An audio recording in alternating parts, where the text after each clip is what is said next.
untuk kita, saudara-saudara. Lebih baik kita hancur lebur daripada tidak merdeka. Sebelum kita tetap merdeka atau mati.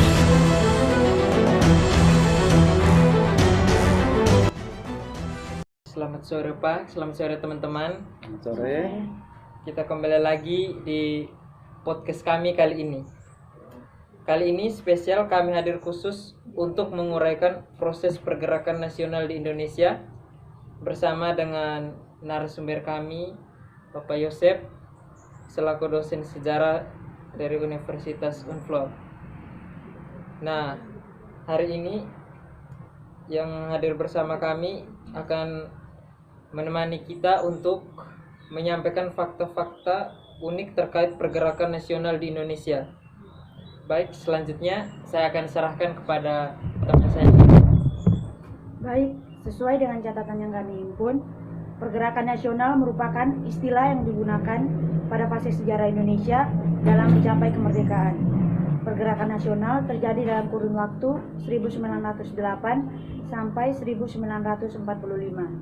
Dalam buku sejarah Pergerakan Nasional Indonesia 2015, tahun 1908 dijadikan sebagai awal pergerakan nasional karena pada masa tersebut perjuangan yang dilakukan rakyat masuk dalam kategori bervisi nasional. Istilah pergerakan nasional juga digunakan untuk melukiskan perjuangan bangsa Indonesia dan dalam fase mempertahankan kemerdekaan. Nah, dan dalam pergerakan nasional pasti adanya faktor-faktor yang menjadi pendorong lahirnya organisasi pergerakan nasional tersebut. Dan sekarang, bagaimana menurut Pak mengenai apa saja sih faktor-faktor yang menjadi pendorong lahirnya organisasi pergerakan nasional di Indonesia? Baik, terima kasih. Pertanyaan yang bagus. Ada api, ada asap. Ada pertanyaan, mesti dijawab. Baik, sebelum kita berbicara tentang faktor yang mempengaruhi timbulnya pergerakan nasional, kita mesti tahu dulu apa latar belakang, apa penyebabnya. Kita sama-sama tahu, kita pernah belajar sejarah, bahkan sampai hari ini kita terus belajar sejarah. Kenapa? Karena sejarah adalah guru yang baik, karena dia memberikan hal yang positif, hal yang benar, yang langsung kita ketahui sebelum kita mendapat atau membuat pada informasi yang lain. Itu saja. Lalu kenapa unik? Kaitan dengan peristiwa yang dijelaskan tadi, dia mungkin terulang kembali. Yang terus ada hanyalah dalam memori kita atau ingatan kita. Oke, berkaitan dengan latar belakang sampai munculnya pergerakan nasional, berawal atau bermula dari motivasi dasar atau motivasi bangsa Eropa yang datang ke Nusantara, yang kita sama-sama tahu, yang kita kenal dengan istilahnya 3G, Glory, Ghost Bells, dan Gold. Iya. Mencari kejayaan dengan memperluas wilayah. Salah satu wilayah yang menjadi daerah jajahan dan untuk menjadi kejayaan mereka adalah Indonesia. Kenapa Indonesia? Kenapa Nusantara didatangi oleh bangsa Eropa? Analogi seperti seorang gadis cantik menjadi pujaan banyak perjaka-perjaka muda. Ya kan? Iya. Jadi rebutan. Maaf, ini gaya seorang guru ya. Jadi membawa anak, karena dalam masa seperti ini sebagai motivasi bagi anak untuk belajar. Jadi analoginya seperti itu. Karena apa yang mereka inginkan, apa yang mereka cari, mereka temukan, mereka dapat di sini. Maka semua yang mereka datang kemari kan untuk mencari kejayaan, glory. Lalu yang kedua, gospel, menyebarkan agama. Agama apa? Agama apa? Katolik. Agama Nasrani. Sama saja. Banyak buku, banyak beda, bahasanya isinya sama. Tidak usah merasa bersalah kalau jawabnya salah. Justru jawab salah jadi benar. Ada. Lalu yang ketiga, mereka berdagang. Nah, dari barang yang mereka ambil dari kita, mereka jual ke sana. Lalu mereka melakukan perdagangan di sana, datang ambil lagi ke sini. Itu artinya mereka mengeksploitasi, mengambil kita punya unsur-unsur yang positif untuk kepentingan mereka.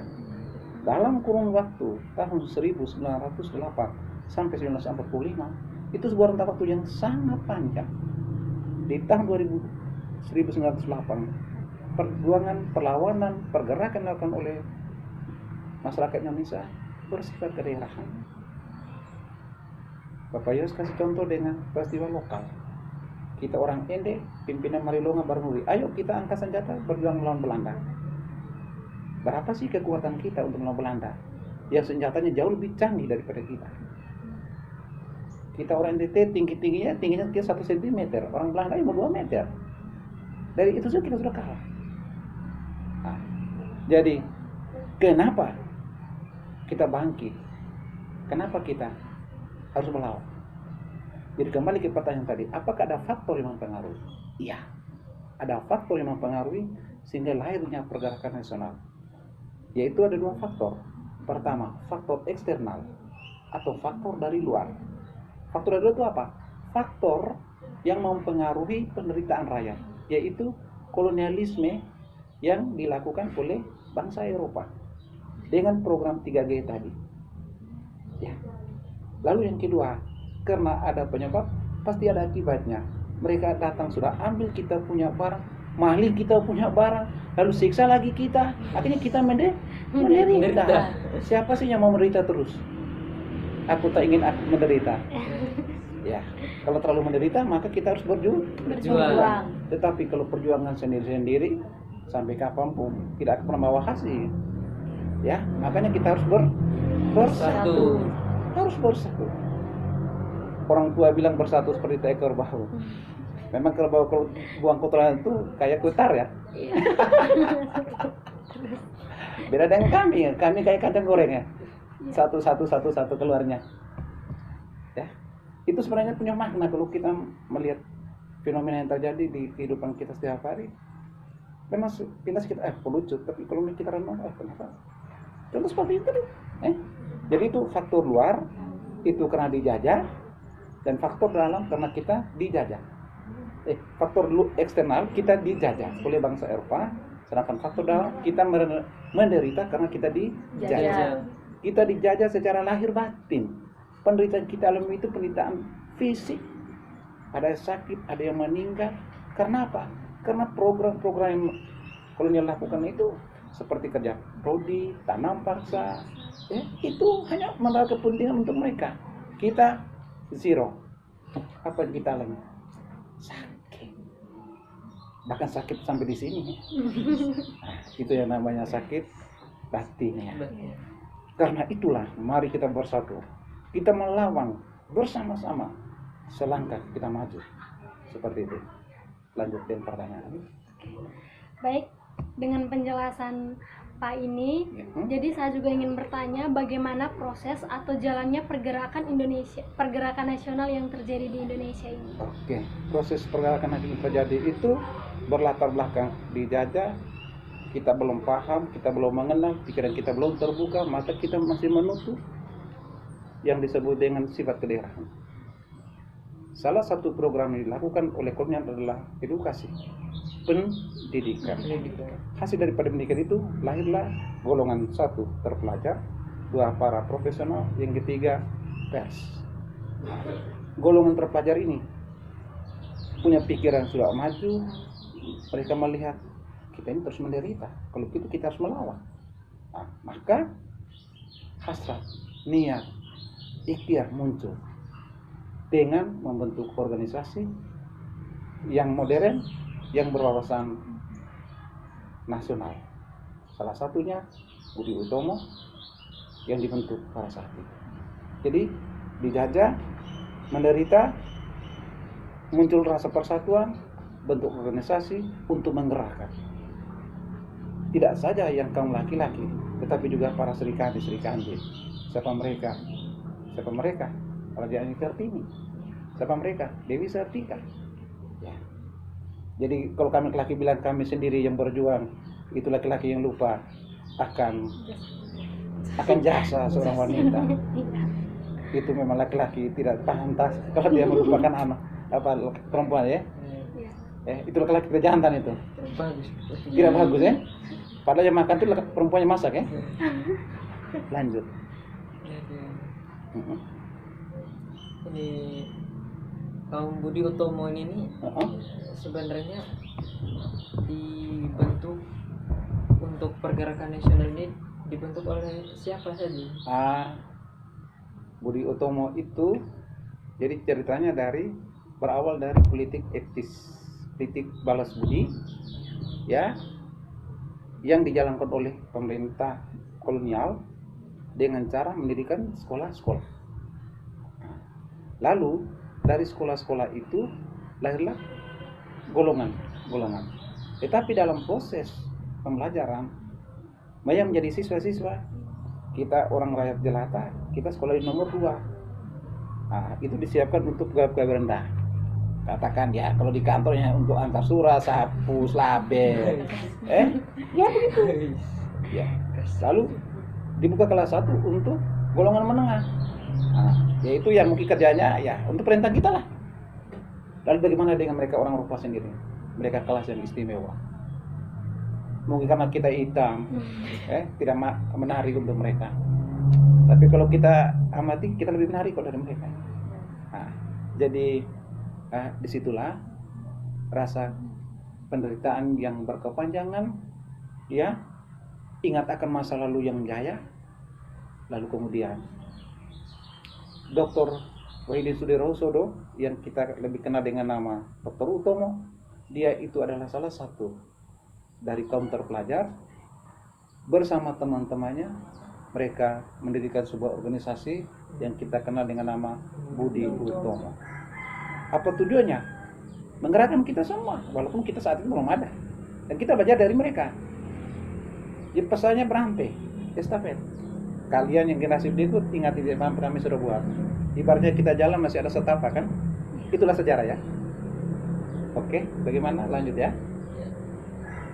Menurut Bapak nih, kalau di zaman sekarang ini masih ada tidak organisasi-organisasi semacam yang mirip lah dengan organisasi pergerakan nasional untuk menjaga? Kalau di zaman ini, hemat Bapak Yos, ada organisasi. Kebetulan beda masa, beda situasi. Kalau zaman dulu memang motif utamanya hanya mau rasa nasionalisme itu dikedepankan, sifat kedaerahan ditinggalkan, kita melangkah maju atas dasar penderitaan yang kita alami. Ayo kita bangkit, ayo kita berdiri, kita rapat barisan, kita melawan penjajah.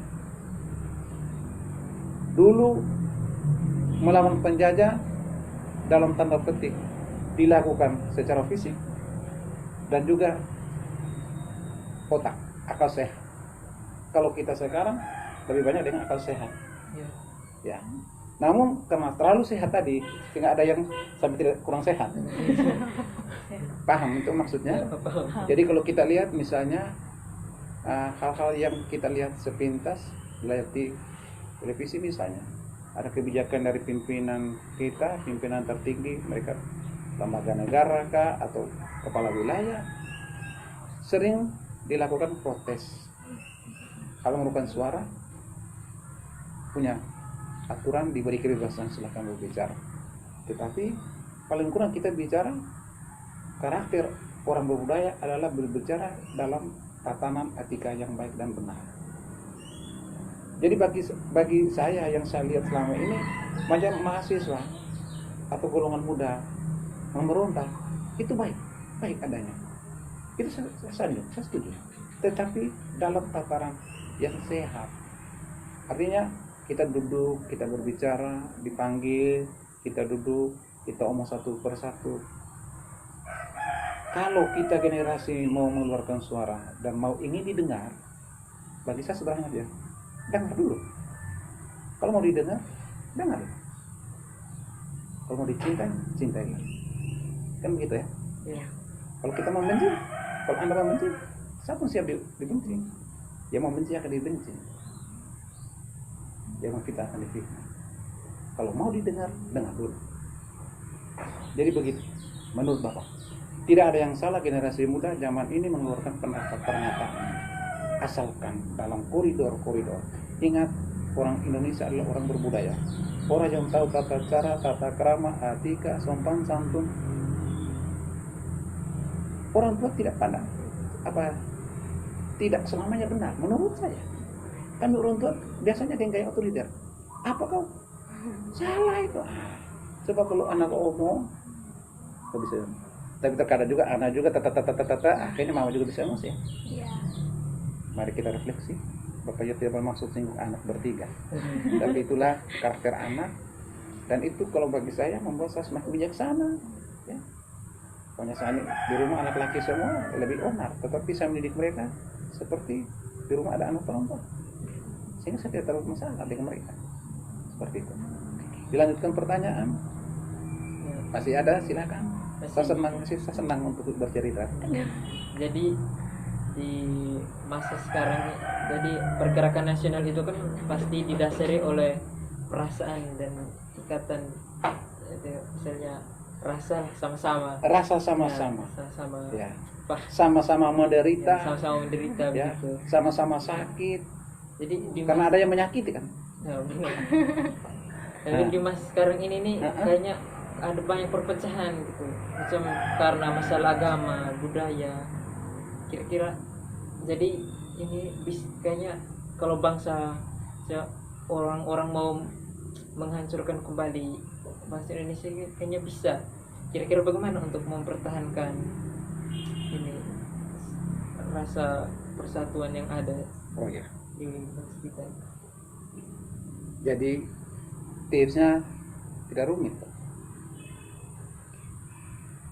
Sekarang kita lihat ada banyak gerakan suara-suara teriak, istilahnya merongrong persatuan kesatuan. Ya, ada teriakan-teriakan. Bakar. Ini dari suku ini dari agama ini.